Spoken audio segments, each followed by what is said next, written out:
তো নমস্কার বন্ধুরা, আমরা চলে এসেছি সেই নারায়ণগড় থানার অন্তর্গত কুশবসান গ্রামে, যেখানে হচ্ছে একজন দাদার আপনার ফুলকপি এবং বাঁধাকপির চাষের বিভিন্ন তথ্যগুলো তুলে ধরার জন্য।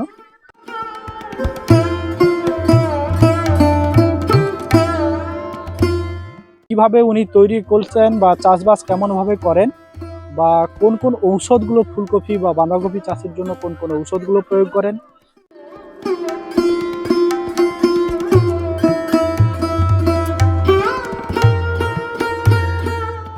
কোন সময় উনি চাষ করেন, বা কোনখান থেকে ওনারা চারাটা তৈরি করেন,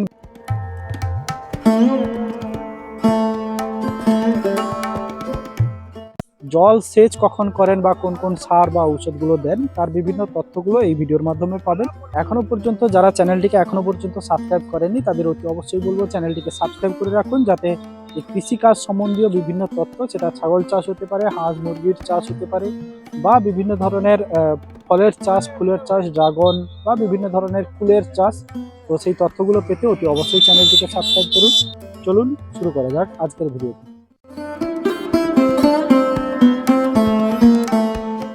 তো নমস্কার দাদা, আপনার তো প্রথমত জানতে চাইবো যে আপনার এখানে কি চাষ এখন, কোন কোন বর্তমানে শুধু কফি আছে, কফি বলতে বাঁধা আছে, ফুল আছে, হ্যাঁ, তারপর যে যেরকম ভ্যারাইটি মানে চাষ লাগাইতে পারে। সবজির চাষও করেন? হ্যাঁ, তো যেমন বেগুন হয়, বেগুন হচ্ছে, তারপরে তোমার এই সময় তো উচ্ছা দেওয়া হয়নি, উচ্ছাও হয়, কিন্তু উচ্ছা দেওয়া হয়নি এই সময়, সিজন অনুসারে হ্যাঁ, আপনারা কিন্তু চাষটা করেন।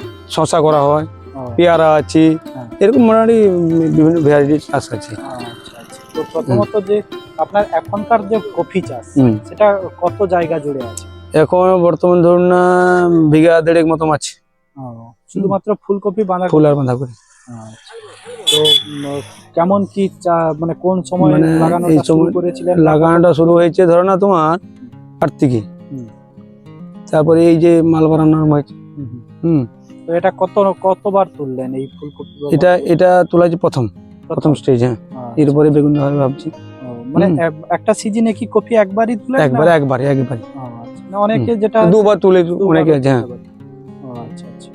তো আপনার এখানে যে কফিটা বছর কেমন কি ফলন হলো? ফলনটা বলেছো না, এবছর বীজটা একটু খারাপ পড়ে যাওয়ার জন্য ততটা সুবিধা করতে পারিনি। হ্যাঁ, খরচ হয়ে যাচ্ছে, আর বর্তমান তো বাজার কাটা প্রচুর, শুনছেন, এই জন্য তেমন কিছু পয়সা হচ্ছে না। ওইটা সমস্যা আর কি। লাগানোর পরে কেমন ভাবে লাগান, কেমন ভাবে মাটি প্রস্তুত করেন? মাটিটা প্রথমে সেই ওয়েদার দেখে ট্রাক্টরে হাল করি, মাটিকে মারার পরে তারপরে সারটা দিয়ে সার প্রয়োগ করেন? ওই বেশি ফসফেটটা দিয়ে প্রথমে মাটিটা চষে দেওয়া, তারপরে ভেলি করা হলো, ভেলি করার পরে তারপরে 14 যে রোটা করা হয়েছে। তারপরে তোমাকে করতে হবে কি, কারণ লাগানোর সময়টা দেখা গেলো আবার কি বলে জল দিতে হয়। জল দেওয়ার পরে মানে সার ঘুনে দেওয়া হলো, সার ঘুনে দেওয়ার জল দেওয়ার পরে তারপরে বিকালে লাগানো হলো। এরকম আর কি। তো এবারে কেমন কি লাভ হলো দেখলেন? ওই তো বলতেছি, এবছর ভালো একটা বিজনেস হবে না। টোটাল আপনার যে এরিয়া, আপনার 1.5 বিঘা মতো করেছেন? হ্যাঁ, 1.5 বিঘা মতো করেছি। কেমন কত টাকার ফল বিক্রি করেছেন? ধরো না 60-70 হাজার মতো বিক্রি হয়েছে। তারপরে এটা কত কি হয় বলতে পারছি না এখন। আচ্ছা, এখন যেটা আছে এটা তারপরে বলতে পারছি না এখন। তাহলে এখন আপনার যে চাষের যে খরচ, তার তুলনায় তো এখন মোটামুটি আছে। চাষের খরচ কেমন কি হয়? চাষের খরচ ধরুন না হয়ে যায় ভালো, ম্যাক্সিমাম প্রায় 50,000 টাকা মতো খরচ হয়ে যায়। চাষটা খরচ ভালোই খরচ। হ্যাঁ, জানেন তো, খরচের কথা মানে সেরকম অঙ্ক কষে রাখা হয়নি। এ তো দেখা যাবে 15 দিন 22 দিন এরকম অন্তর তো সারটা দেওয়া হচ্ছে না। হ্যাঁ, দেখা যাবে কখন চারাটা চার চলে আসে, এরকম ব্যাপারটা চলছে আর কি। মানে একেবারে হিসাব করে রাখা হয়নি যে ধর না 50,000 খরচ হয়েছে, এরকম আর কি। তো মোটামুটি ভালো অঙ্কের খরচ। ওইটা আছে 60-70 হাজার টাকার বিক্রি করেছেন এখন পর্যন্ত আছে। আচ্ছা।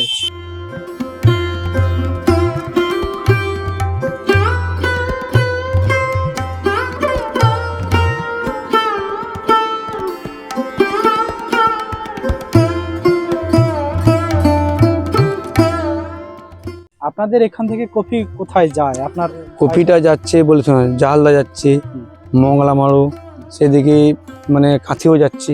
ও আচ্ছা, হ্যাঁ। আচ্ছা। মানে এরকম আপনার আর কি। পাইকার এসে এইখান হ্যাঁ থেকেই হ্যাঁ নিয়ে হ্যাঁ চলে হ্যাঁ হ্যাঁ। যায়? ও। মানে কেমন কি দাম এখন যাচ্ছে ধরুন আপনারা এখন- বস্তা বিক্রি করেন না না না না, বস্তা না, ওই পিস দামে? পিস ধর না, এখন 17 টাকা 18 টাকা করতেছি, এরকম আচ্ছা, ব্যাপারে চলছে আর কি। ও, যেমন যেটার সাইজ হয় তার উপরে হ্যাঁ, দাম হ্যাঁ, থাকে। হ্যাঁ। আচ্ছা, এর পরিচর্যা কি করেন? কতদিন অন্তর পরিচর্যা বলতে বলিস না, লাগানোর দেখা যাবে 15-22 দিন পরে মানে লাগিবার একটা জল দেওয়া হলো, তারপরে আবার কেন 15 দিন পরে বাড়িটা খুঁটি দেওয়া হবে, সার দিয়ে খোঁটানো হলো। আবার কোন হ্যাঁ। সার দেন? যে ছেড়ে দেওয়া হলো কি বলে, হয়তো দেখা যাবে 14-35 পিডিআই আছে, অনুখাদ্য আছে, এইরকম দিয়ে মোটামুটি। আচ্ছা আচ্ছা, এটা- ঔষধ কোনো প্রয়োগ করেন কিনা? ওষুধ বলতে ওষুধ, হ্যাঁ ওষুধ তো কীটনাশক তো ব্যবহার করতেই হবে। কোন কোন ঔষধগুলো ব্যবহার? যেমন অ্যানাকোন্ডা আছে, তারপর কোনো সময় দেখা যাবে যে অ্যানাকোন্ডা টার্চিন, আর তার এটা তো থাকে রে বাউন্ড, কিসের জন্য এটা ব্যবহার করেন? এটা লেদা পোকার জন্য। লেদা পোকা? হ্যাঁ।